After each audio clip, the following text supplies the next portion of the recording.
Sami ste i nekoliko kilometara udaljeni od lokacije na kojoj biste trebali biti. Pitate se što učiniti? Ovo?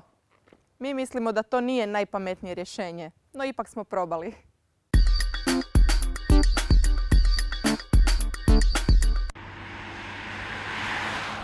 Zanimanje autostoper, misija nemoguća, barem što se tiče mene. Njima to ide puno bolje.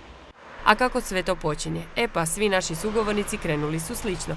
Ponekad zbog novca, nekad nije bilo vlaka ili autobusa, nekad su to radili iz pukog hira. No u međuvremenu autostopiranje im je postalo najpogodniji način prijevoza, gotovo stil života. Alica, Tina i Luka smatraju kako je zapravo najbitnije oružje Moraš bijati na pozitivu, biti pozitivno raspoložen.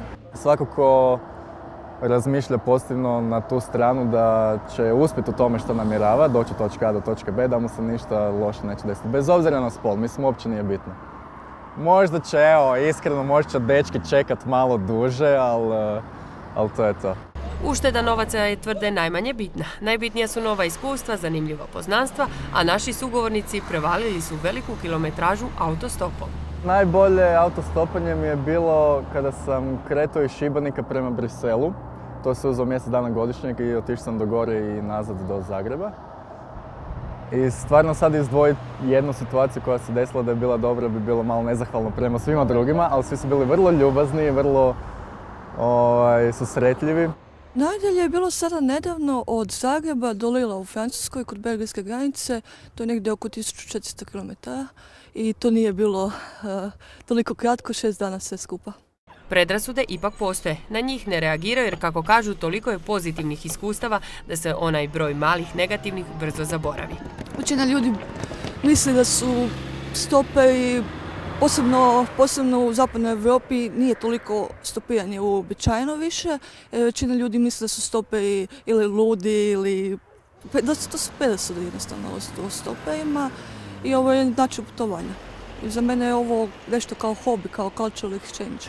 Pa ne znam, možda bi mi najljepše iskustvo bilo kad je čovjek skrenuo sa svog puta da bi mene odveo do mog cilja, evo, na primjer, i potrošio 3 sata vremena na to, to sam izuzetno cijenila. Savjeti su korisni, autostopere ih bez problema dijele s ostalima. Dakle, pozitiva je, kao što smo čuli, primarna. Ima stranica na internetu, ima dosta savjeta na internetu, po forumima i ja bih preporučila ko stopa da se ne stopa, ako je žena, da ne stopa sama i da se stopira sa kartonom, napišeš karton kuda ideš. Nekako se osjeća da bi to probao jer prvo autostopiranje je po meni najteže. Kada prvi put dođeš na asfalt i gledaš šta će se sada desiti, koliko će ti trebati vremena i ko će te uzeti, da je to najbitnije, znači to razbijanje leda prvo. S obzirom da se radi o profesionalcima, uopće ne sumnjam da ima dogodovština koje nažalost nikad nećemo doznati jer, kako kažu, njima fotografije nisu potrebne. Sve im je ostalo u sjećanju. Nije primarno, ali nekad je moguća i ovakva priča.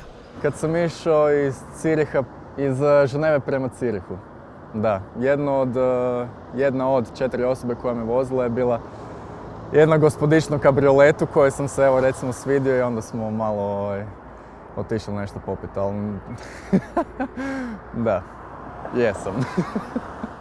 Oboružajte se strpljenjem, pozitivnim stavom, a rezultati će zagarantirano doći, jer svako novo autostopanje je nova prilika za razmjenu novih iskustava, a možda i za neka nova prijateljstva.